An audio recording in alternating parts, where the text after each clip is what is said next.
Okay, so here we have Triumph Trophy, 1998, 4-cylinder, 1200cc motorbike engine.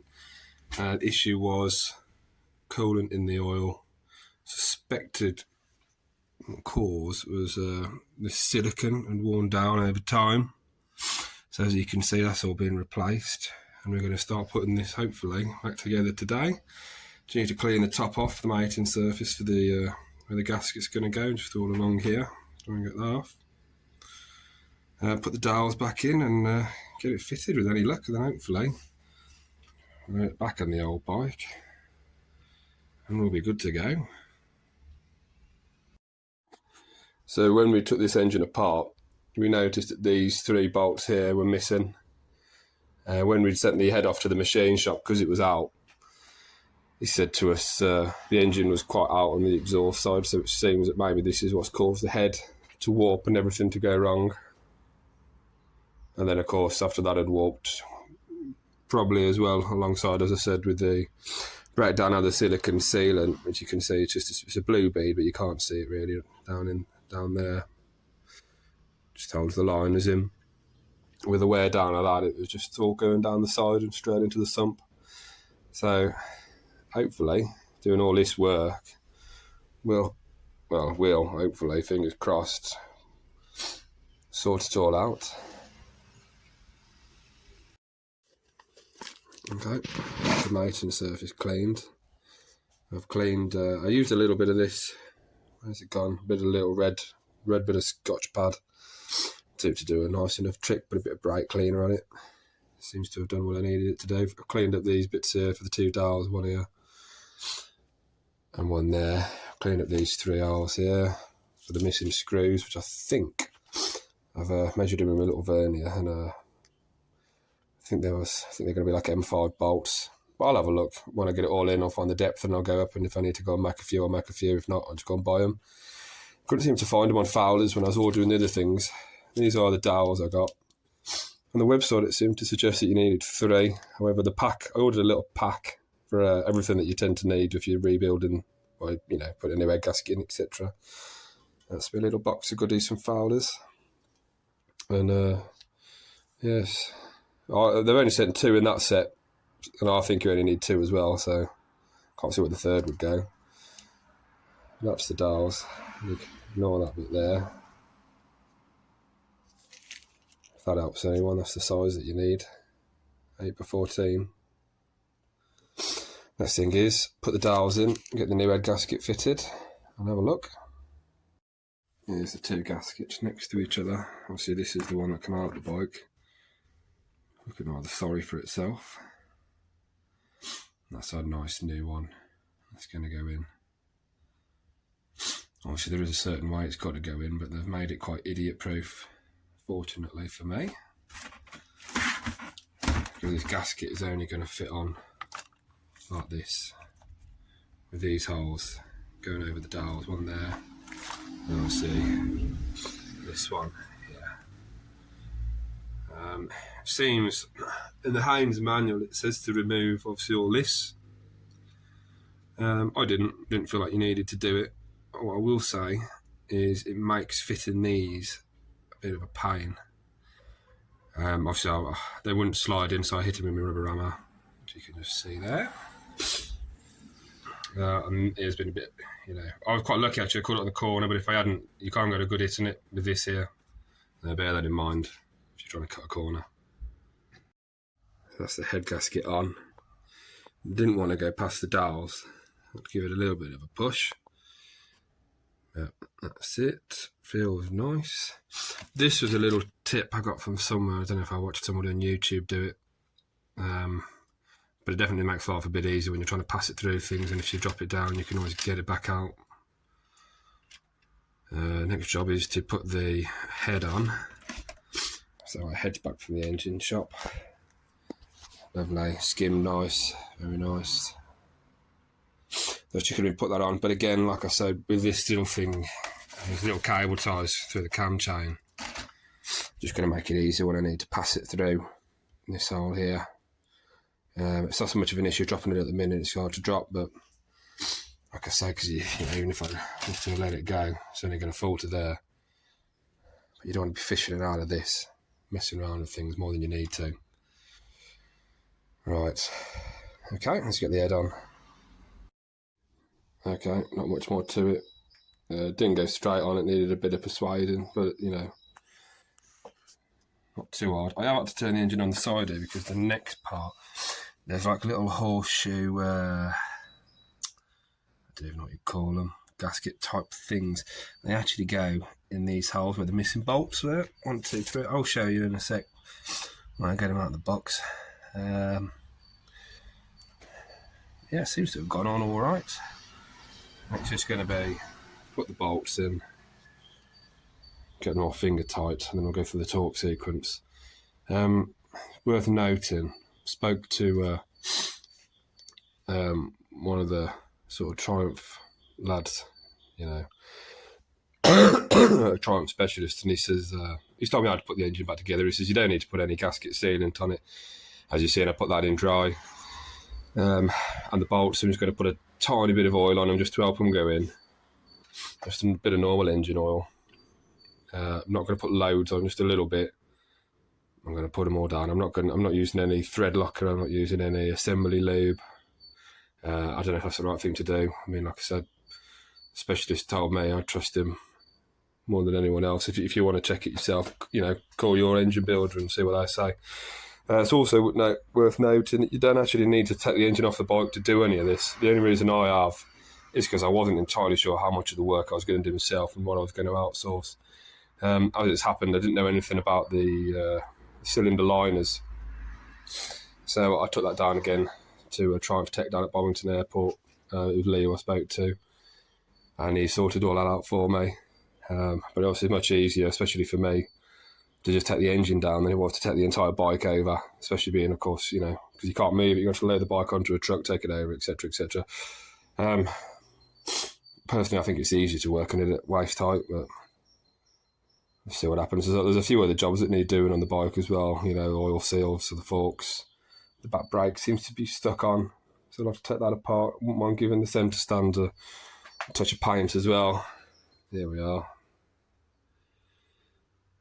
But let's see if we can get it running first.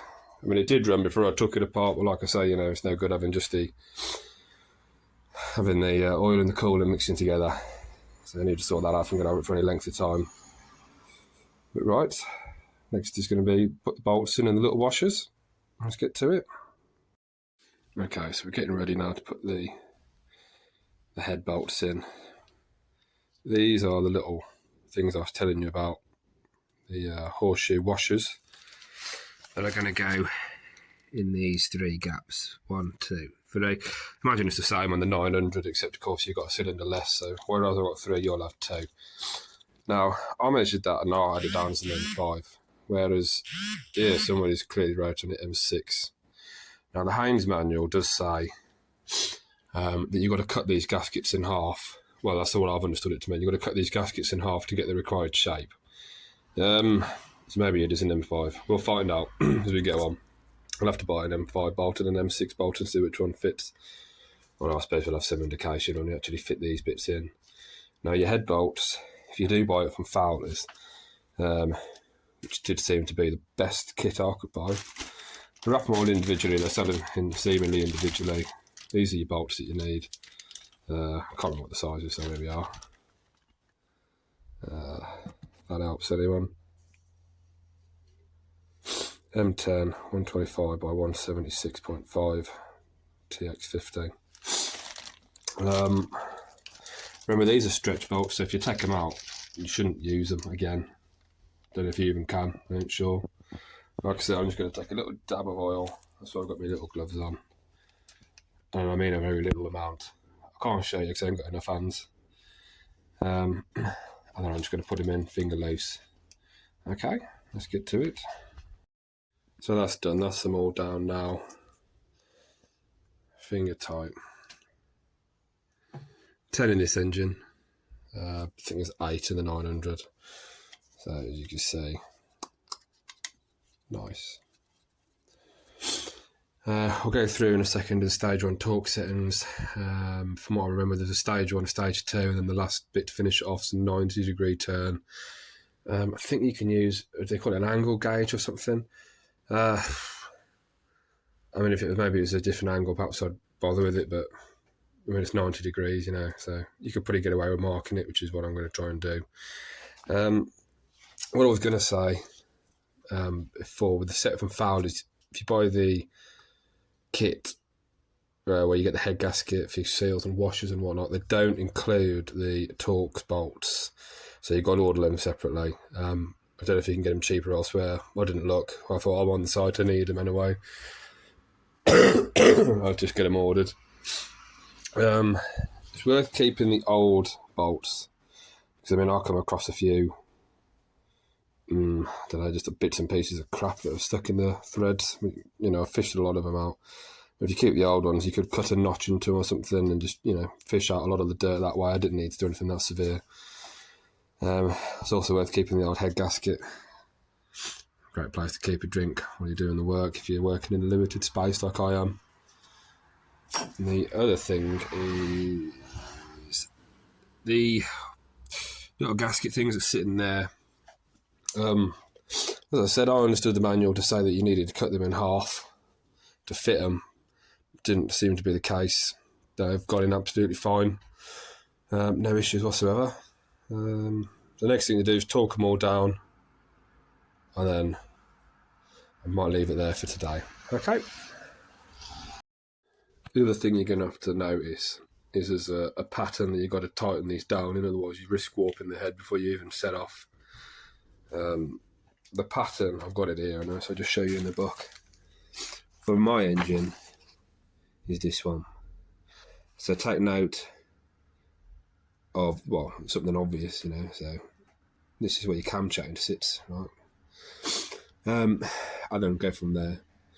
Of course, my engine might not be the same way around as the one you're working on. That's the order you go in. 1, 2, 3, 4, 5, 6, 7, 8, 9, 10. So on my bike, the way I've got it set out at the minute, that's going to be number 1 bolt. That's where the cam chain sits. 1, 2, 3 bolts over. Number 1. That's where we're going to start on this one. Torque settings have been done. Stage 1, stage 2. Now we run to the third stage, which is the 90-degree angle tighten. I just want to show you this. Got the bar on it, like, yeah, why not? Makes it worth having it. Makes it worth bringing it to the shop. I've been returning at 90 degrees, you know, so as you look at it from the top, I mean, you know what 90 degrees looks like. I mean, if you know what 90 degrees looks like, you shouldn't be doing this work anyway. So I don't think you need an angle gauge, to be quite honest. I mean, if you wanted to, mark it out in pen, but as long as that bar comes, you know, down in line with that. Oh, sorry. I mean, you can't see it, like I say, I haven't got enough fans really to show you properly, but 90-degree turns, and that's the head all torqued down. So that's all of our tappets and shims in, as they should have been. I wiped all the numbers off them, you can see a bit left. Next thing is going to be is to put the crankshafts in, back where they should be going. Like I said, that's the A and the B, and I'll show you where the arrows line up. Before it goes in, got to line this up properly down here. So obviously this is the 4-cylinder engine. So the 1.4, that's your mark. This little arrow there. And my understanding is that it goes in line with the middle of this, whatever this centre thing is in here. So that's lined up as it should be there. It's not, from what I gather, it's not this big one. It's this little notch, not that notch with the A in it either. All right, let's get the camshafts in. We'll see how that looks. Try and turn it over by hand and just make sure everything moves as it should. That's the camshaft in. Now, these can come off now because this is going to be supported anyway, but there's that arrow. You can see it just there. I've pointed out, it's meant to sit flush with the top, which I believe that is fine. I have taken a picture of it, but I think unfortunately it's on my old phone, so I might have to get that fixed. Now, anyway, it's important to remember that's how your camshaft should look. There should be nice, there should be nothing on it. It shouldn't look like this. Now, unfortunately, this is just because of how I'd stored it. I've had to clean it off so far using a bit of brake cleaner, WD-40, and these red cloth, what they're called, Scotch pads or something like that. Pretty sure you're not meant to have to do that, but I'm pretty, I've been doing this for about 3 months, on and off, slowly, and unfortunately the rain's got in and just kind of gone all over it. It is coming off. I think if you'd spent a load of money on the bike, you'd probably want to send it off to a machine shop and get it maybe properly machined. But I mean, I didn't pay that much for the bike, so you've got to weigh the cost of the job up against the cost of what you've paid, see if it's worth it. And unfortunately, I got this bike with dirt cheap. If this doesn't work, then it'll just be broken and sold for parts.